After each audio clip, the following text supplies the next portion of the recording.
How to deal with PTSD from multiple partners cheating on me?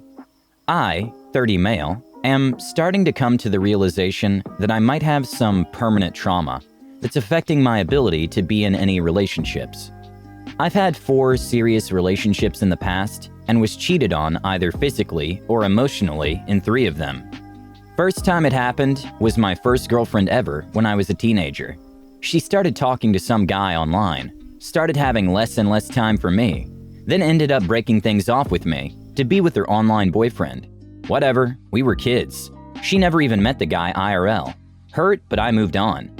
Second was when I was in my early 20s.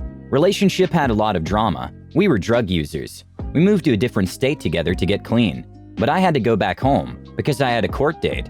Girlfriend at the time asked if I minded if she went to see a band with some friends from work. Of course I don't mind. Why would I care if you go hang out with your friends? Turns out the only friend there was some dude who her manager set her up on a date with. She did him that night and thankfully had the heart to at least tell me and break things off a few days later. She ended up dating him for about a month before he got abusive and she left him. Third time was with a girl I thought I was going to marry. We were together for almost 5 years. First 3 years were good, then I started having to travel for work. The first trip I went on, day 1, we talked on the phone a lot. Day 2, she'd reinstalled Discord on her computer and started talking to her friends. Day 3, we talked on the phone for maybe 5 minutes.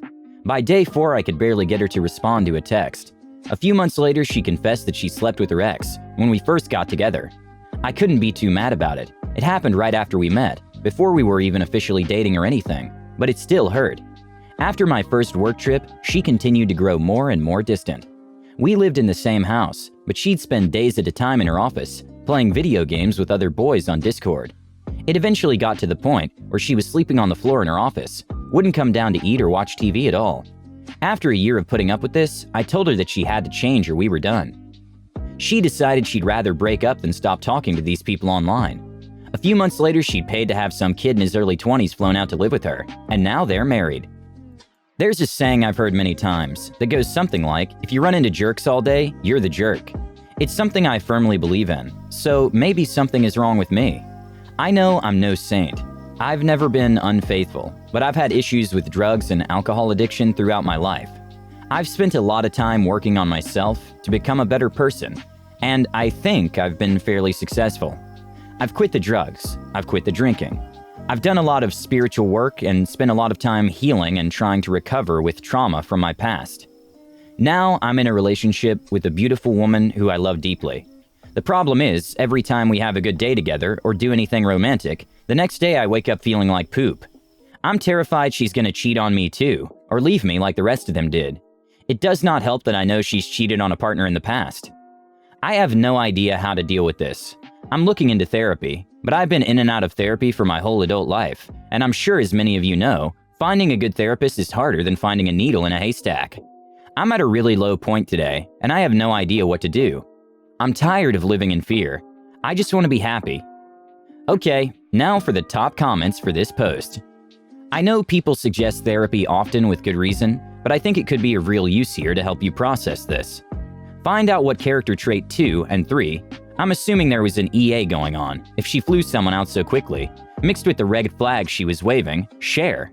There's potentially something in your type that lends itself to dishonesty. The other thing a therapist may be able to help you with is your trust issue. Try to get that resolved before it destroys your current relationship. Remaining vigilant is different than not trusting your partner. Best of luck, brother. Lord knows the betrayal can really do a number on your trust and sense of self-worth. God, the sense of self-worth was the worst part. That's one of the things I love about my current girlfriend. She makes me feel so confident. She's never done anything to me that makes me think I can't trust her.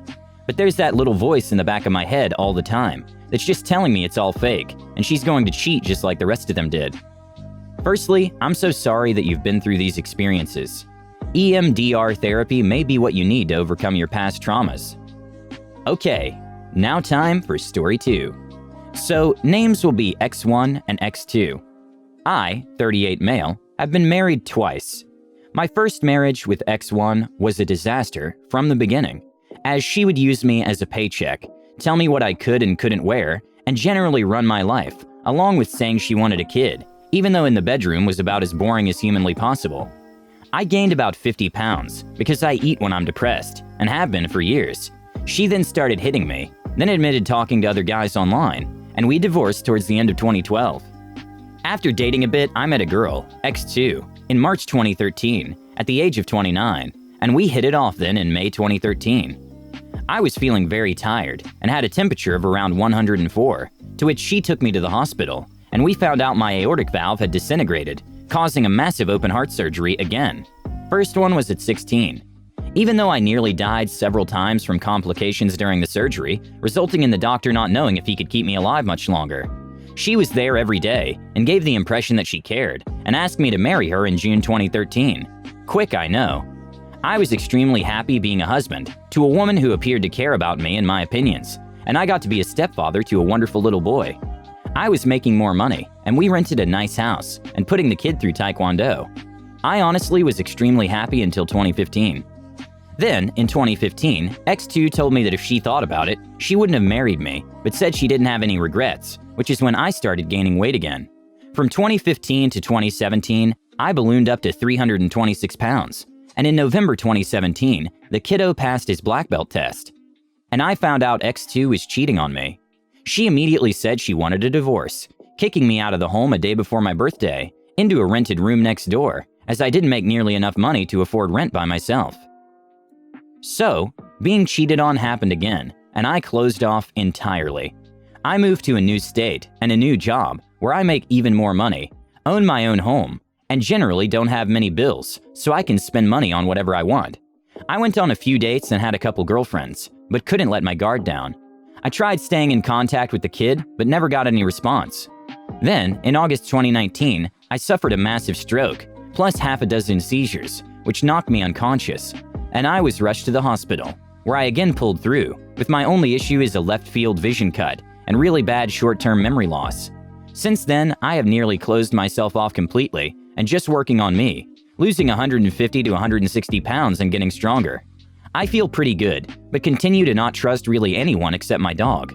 While I'm at my lowest weight in my adult life and stronger and relatively healthy as I've ever been, I still deal with the after effects physically, mentally, and emotionally, and have a strong feeling I won't make it much past 40, as I'm now having issues with internal bleeding.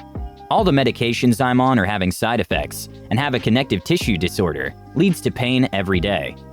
I am ready for when I make the final step, even though it will hurt my loved ones, but I'm tired of the mental and physical issues from everything. Now for the top comments for this post. I was also cheated on more than once, lied to, and fooled. It's hard to come back from that, but you can, and you deserve to, because you deserve love. Have you sought counseling? A good counselor might be able to sort through some of this, including the health scares and the emotional eating. I no longer do the emotional eating thing, and I've tried therapy and counseling in the past, with no success. My health issues used to scare me, but after all of them, it's now just a matter of when the next one will hit, and not if. Hey pal, I'm right there with you on the 2 different cheaters in my life. I also have some medical issues, but not as serious or life-threatening as yours. What I eventually discovered is that not all therapists are created equal. Yeah, I know. Surprise, surprise. But seriously, I accidentally stumbled upon a therapist who had experience with infidelity trauma. He was a godsend. More importantly, he was very close to retirement when I first discovered him. He taught me how to interview therapists to ensure they have the needed specialty. Some of these clowns think that attending a 2-hour seminar during a conference is experience. I even talked to one who thought that because she was a former WS, she had special knowledge that not all therapists have. The bottom line is, it's our mental health, and it's solely up to us to ensure we get the best possible mental health care that we can possibly find. It takes a while, but you will eventually find a good therapist with the right qualifications if you keep looking. Don't give up. Help is out there. I guess I just haven't had a good one. I remember my parents put me in therapy as I was at Columbine the day of the shooting, and that guy was horrible. I went to another after X number 2, and that one wasn't any help. My issue is since I've been depressed since 4th grade, it's part of me. My guess is that maybe 1 therapist in 10 has a talent. The rest just have a job. Anyone can be a therapist. Here's the book of things to say, off you go. Most people will improve. To actually help difficult cases, You know, the ones who genuinely require help, requires listening, deep listening, and enough insight to ask the right questions to move your patient on. I'd suggest interviewing a few therapists. Oh, and my 1 in 10 might be a highball number. Excellent therapy is rare. Get recommendations, read reviews, then interview the shortlist. Depression is treatable, both holistically and medically. Thanks for watching. Don't forget to like, comment, and subscribe for more.